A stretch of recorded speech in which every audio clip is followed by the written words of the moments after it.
Before we start, a quick reminder to hit the subscribe button. Only 4% of my channel is subscribed. When it reaches 1,000 subscribers, I will release a special video.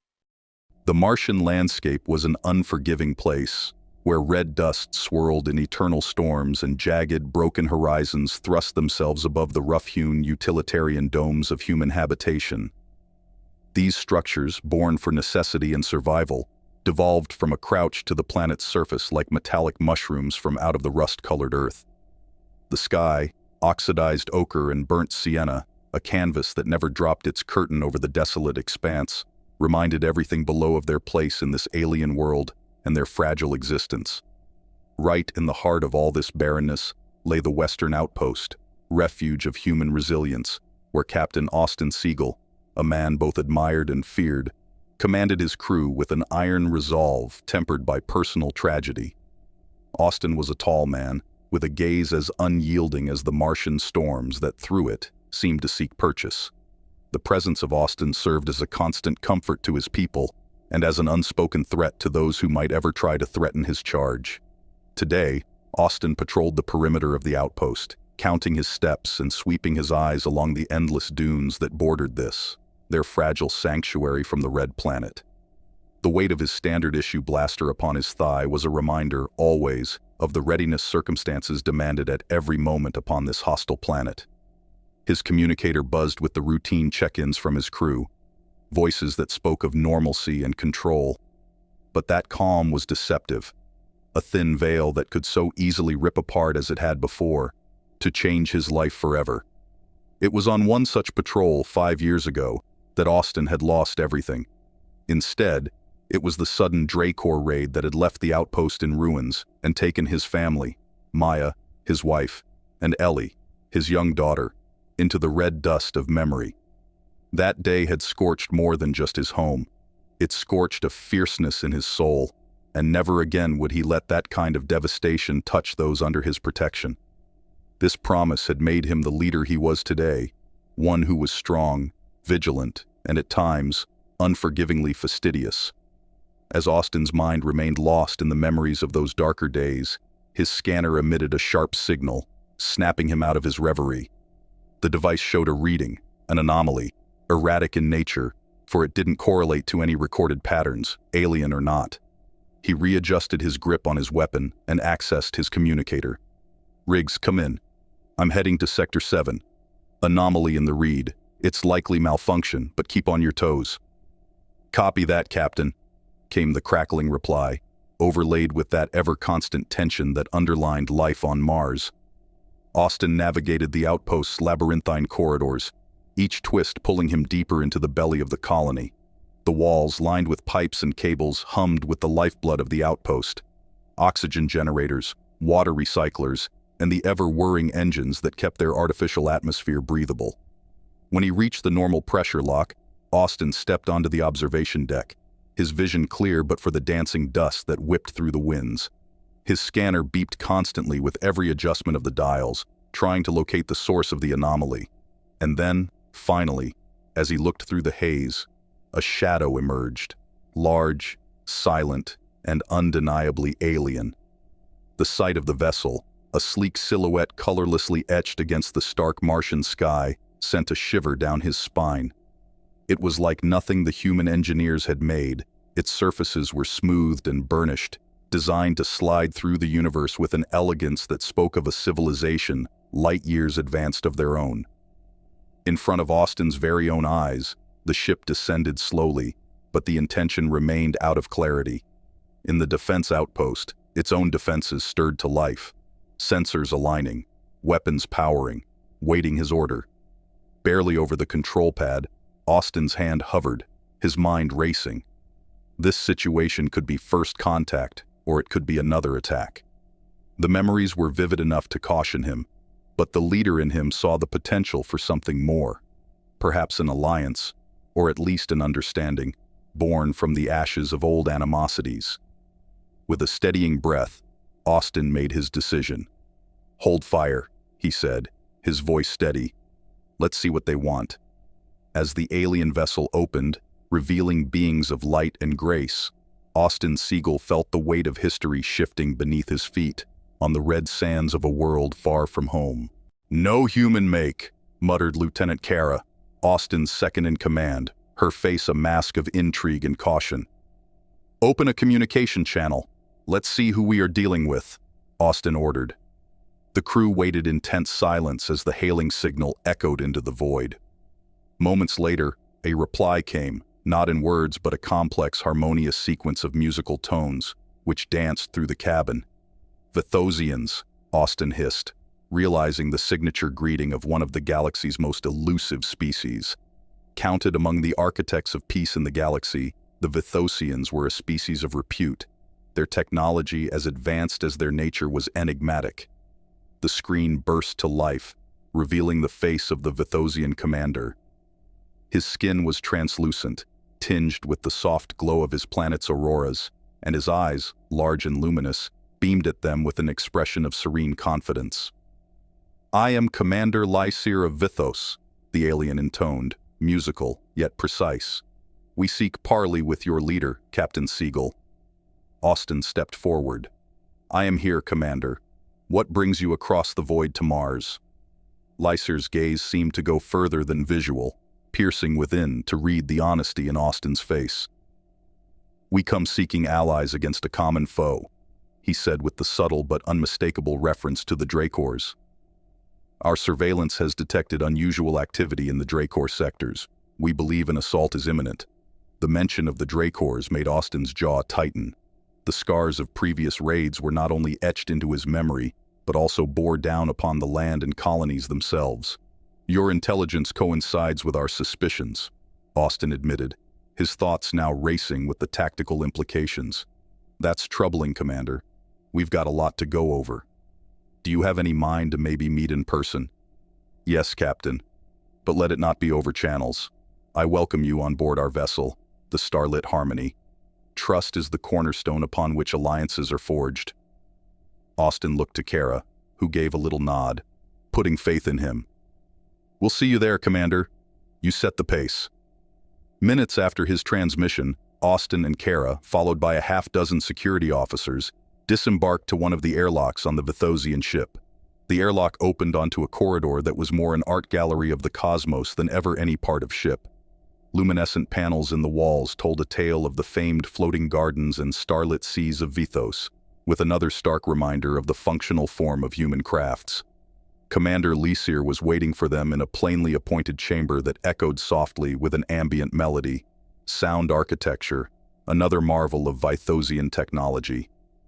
"Welcome, Captain Siegel," Lyseer intoned, one hand sweeping the other through the air in the direction of the seats set in a half-circle around a holographic display of the galaxy.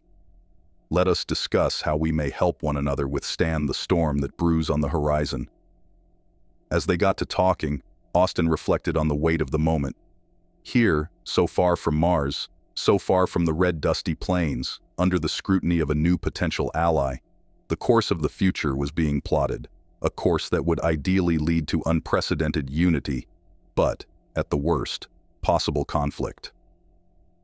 Throughout their exchange, Austin not only listened carefully to the strategic details, but also to the underlying philosophies of the Vithos. Their methods of addressing conflict, preemptive peace rather than reactive war, had brought a fresh perspective, an expansion of his tactical thinking, and a humbling realization that he was not always the one with the best strategy. As the conversation concluded, Commander Lyseer pulled a small crystalline object from his pocket and placed it on the table before Austin. "A token of our trust," he said. "It will enable you to link directly to me and my team. No signal will be transferred through conventional routes in order to minimize the possibility of interception." Austin picked it up, its surface cool and smooth under his fingers, and pulsed with a quiet energy. "Thank you, Commander. Hopefully, this is the start of a great alliance." With the political niceties spoken, they shared a nod of mutual respect for each other and the possibilities that cooperation might bring.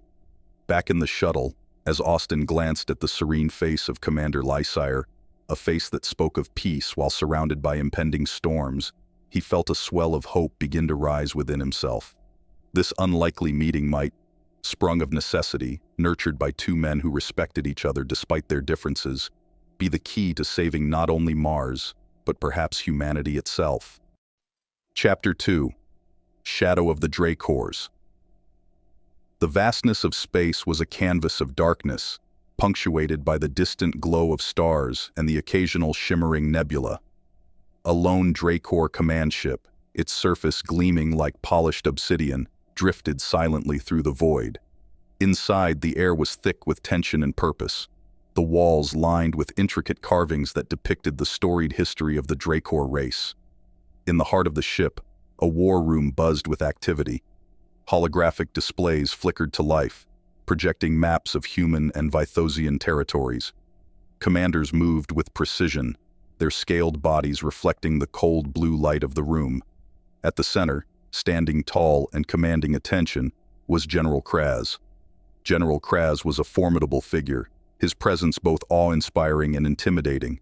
His scales, a deep shade of black, seemed to absorb the light around him, making his piercing red eyes all the more striking.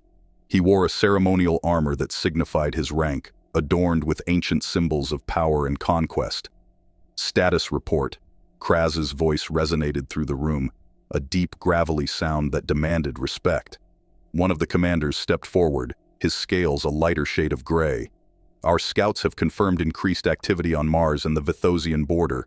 It appears the humans are reinforcing their positions, likely preparing for a defensive stand. Kraz's eyes narrowed, his mind racing with possibilities. They are weak, he said, more to himself than to his subordinates. They rely on their fragile alliances and outdated technology. We will crush them before they can unite fully. He walked over to a large holographic display, his claws tapping rhythmically against the metal floor. The map highlighted key human and Vithosian positions, their weak points glowing in a faint red hue. Kraz's eyes flickered with a mix of curiosity and determination as he studied the map. Our primary objective, Kraz began, his voice steady, is to sever their communication and supply lines. Without coordination, they will fall into chaos. We will strike swiftly and without mercy. The commanders around him nodded, their faces reflecting a mix of confidence and anticipation. Kraz turned to his second-in-command, a Dracor named Zareth, known for his strategic brilliance and ruthless efficiency. Zareth, you will lead the assault on the Martian outposts. Target their energy reserves and communication hubs. I want Mars to be plunged into darkness and confusion. Zareth bowed his head in acknowledgement, his eyes gleaming with a predatory light. It will be done, General. Kraz then addressed the rest of his team, outlining the specifics of their attack plan. Each detail was meticulously planned, leaving no room for error. The Dracors prided themselves on their precision and discipline, qualities that had ensured their dominance in countless battles. As the meeting adjourned, Kraz retreated to his private chamber, a dimly lit room adorned with relics from past conquests. He stood before a large viewport, gazing out at the endless expanse of space. His mind wandered to the past, to the days when the Dracor race was on the brink of extinction, struggling to survive in a hostile universe. He remembered the sacrifice of his ancestors, the battles fought and won, and the hard-earned peace that now seemed so fragile. The memories fueled his resolve, reminding him of the importance of their mission.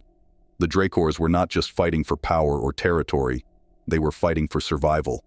Kraz's thoughts were interrupted by a soft chime, indicating an incoming message. He activated the communication panel, and the face of a Dracor scientist appeared, his expression one of urgency. General Kraz, we have completed the analysis of the Vithosian technology.